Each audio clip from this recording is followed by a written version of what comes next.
Bem, se isso foi verdade, se nós criamos em uma geração mais do que todos criaram juntos anteriormente, e se com isso nós eliminamos a escassez, de fato, Marx está certo. Basta uma questão de distribuição.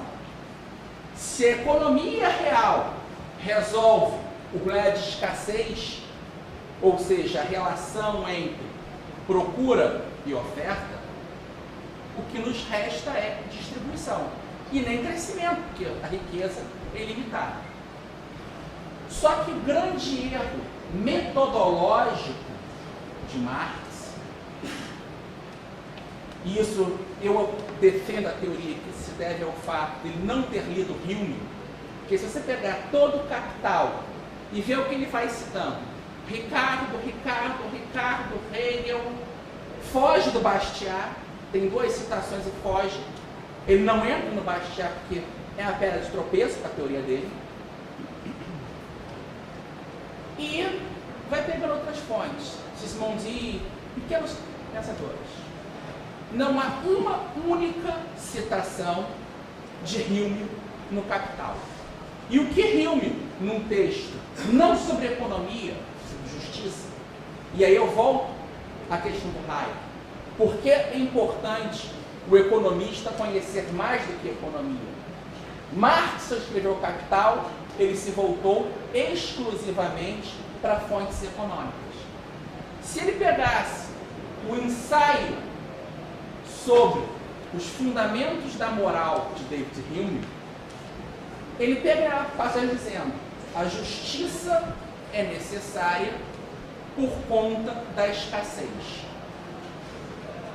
Se existissem bens suficientes no mundo, exemplo, existem 500 canetas dessa e 2 pessoas para utilizá-las. E se um de vocês chega aqui, usa a caneta e posso pegar outra à vontade e continuar escrevendo, para mim não importa. Só que quando existe a escassez, e se a pessoa tira essa caneta aqui e eu não tenho outra para escrever, eu vou atrás de pegar de volta. E aí existe o quê? Como fazer a divisão. E Hume diz, como a escassez é ilimitada, visto que os desejos humanos não têm fim. Eu lembro, há alguns anos atrás, isso deve ter uns 16 anos, me convidaram para uma armadilha, um debate para defender o capitalismo dentro do PSTU. E quando você é mais jovem, a gente fala, vamos lá. Falei com mesa de amigos, se tivesse briga, então a gente dava uns supapos também, e vamos. E no debate, claro, vieram levantar, a primeira questão que eu falei, olha, eu detesto o capitalismo. E o pessoal já, pô, você é o cara que defendeu o capitalismo? Claro. Porque eu leio os economistas clássicos, eles não falam de capitalismo. Quem fala disso é o Marx. Eu defendo o livre mercado. Então já estou aqui, olha, eu não estou aqui para defender o capitalismo. Eu estou aqui para defender o livre mercado. E comecei a exposição. Lá pelas tantas, vem. Os outros dizem, mas você, seu neoliberal, não gosta dos pobres. Eu falei, não, ao contrário. Eu gosto tanto deles, quero transformá-los em ricos, mas pelas capacidades pessoais. Se eu pudesse, bem me dado para todos. A pergunta é, como produzir e quem paga a conta? A minha questão, são essas questões. Como produzir e quem paga a conta? Então, nesse aspecto do Hume, é a escassez. Não, seria ótimo. Para cada aluno aqui, um BMW. Tem produção para isso? Não tem.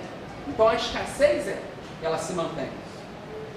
E outra coisa que é importante, e que o Marx não percebe, é que o tempo é dinâmico. Ele pensa a coisa parada. Mesmo que na época dele fosse possível acabar com a escassez, novos bens surgem. A criatividade humana, que é um fator fundamental na economia, e aí é a genialidade da escola austríaca, é uma das poucas escolas econômicas que sempre estão levando em consideração a criação, a criatividade, e por isso, quando eu falar aqui mais à frente, na concepção de tempo, o tempo austríaco é dinâmico, nós não temos uma linearidade, uma previsão do que é o futuro, porque o futuro está em movimento o tempo todo, não é uma linha do tempo, é um fluxo de acontecimentos complexos. A escassez sempre existia. Há 10 anos, ninguém precisava... 10 anos, acho que é exagero. Há 30 anos, ninguém precisava de um computador. Hoje, dá um probleminha, é uma loucura. Eu tenho uma irmã adolescente, durante muito tempo não teve computador. Então, não precisava daquilo. Ontem entrou um vírus no computador dela. Vai ter que ficar um dia sem usar a máquina. É um desespero, é como se o mundo estivesse acabando. É um apocalipse de zumbi na cabeça dela. Não, calma. O mundo não acabou, o computador volta amanhã. Vai só reformatar. Mas são necessidades novas que se criam. Então a escassez continua. O grande erro do marxismo, eu acho que muitos de vocês aqui em debate, o caminho-chave mostra, não, eu concordo com Marx. Só que tem uma coisa que ele não viu. Sempre a escassez. E a escassez, ela é infinita. O homem não tem como acabar com a escassez, porque ele sempre cria novos bens. E existem coisas que não são para consumo. Eu tive ano passado com minha esposa numa viagem em Veneza e estava vendo no museu Palácio do Cairo um Bosch. Meu pintor favorito. Eu adoraria ter na minha sala um Bosch, ia ficar lindo. Só que só existe um. Aquilo é escasso. Por que obras de arte são tão caras? Porque a genialidade do homem expressa naquela pintura. Se eu quiser ter um daquele, e se muitas pessoas valorizam aquilo como eu, o preço vai ser elevado. Existe uma competição nesse mercado por esses valores. Então, esses 4 problemas econômicos, que independente da teoria econômica, vão nortear a nossa vida na prática real. Oferta, procura, distribuição e crescimento. A resposta da escola austríaca a esses problemas, eu não vou poder responder isso hoje, senão, mas, em linhas gerais, para os 4 problemas é deixar que os agentes livremente cheguem a um justo acordo.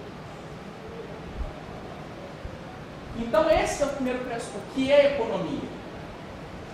A visão ontológica. O segundo aspecto a ser entendido é o aspecto epistemológico ou gnoseológico.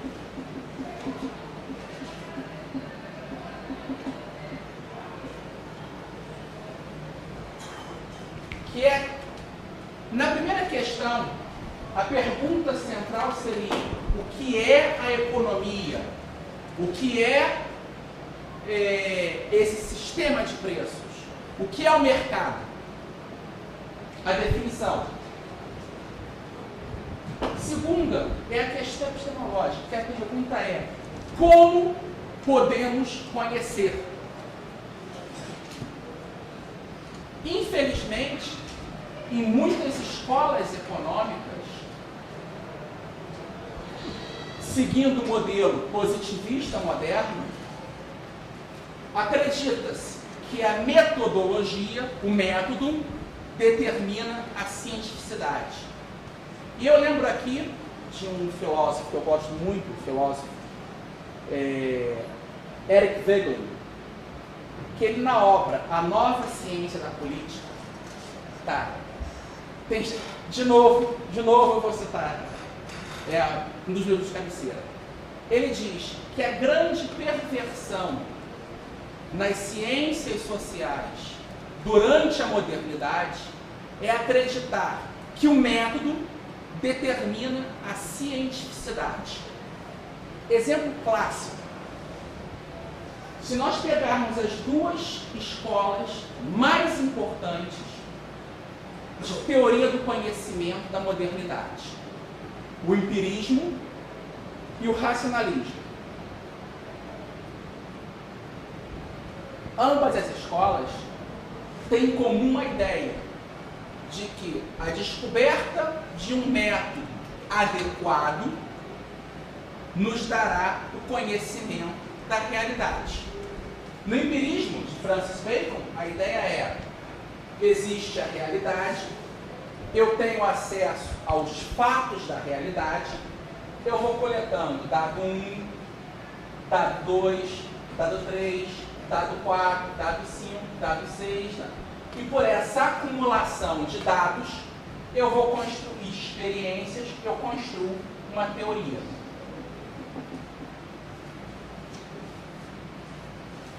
É o conhecimento de baixo para cima, por intermédio dos fatos da realidade que me cercam. Eu digo: ah não, hoje o sol nasceu,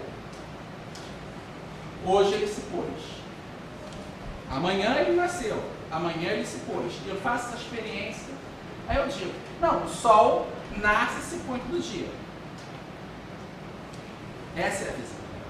Já a outra perspectiva, a racionalista, ela vai dizer que vai se criar uma teoria e, por intermédio do adequado uso da razão, via essa teoria, nós entenderemos a realidade. É o conhecimento de cima a baixo.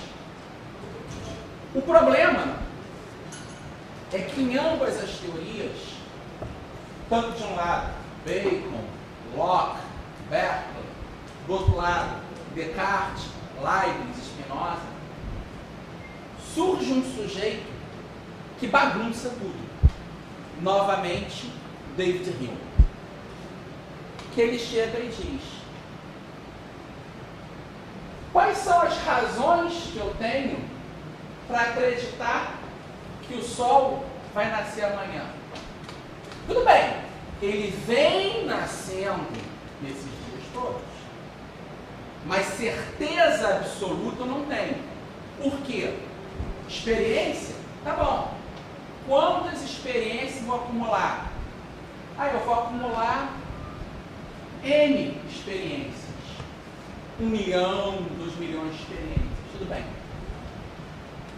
Mas nós não conseguimos parar o tempo e o movimento. O universo está em movimento. O tempo está em movimento. Logo, a possibilidade de experiências são infinitas. E aí, matemática básica. N dividido por infinito.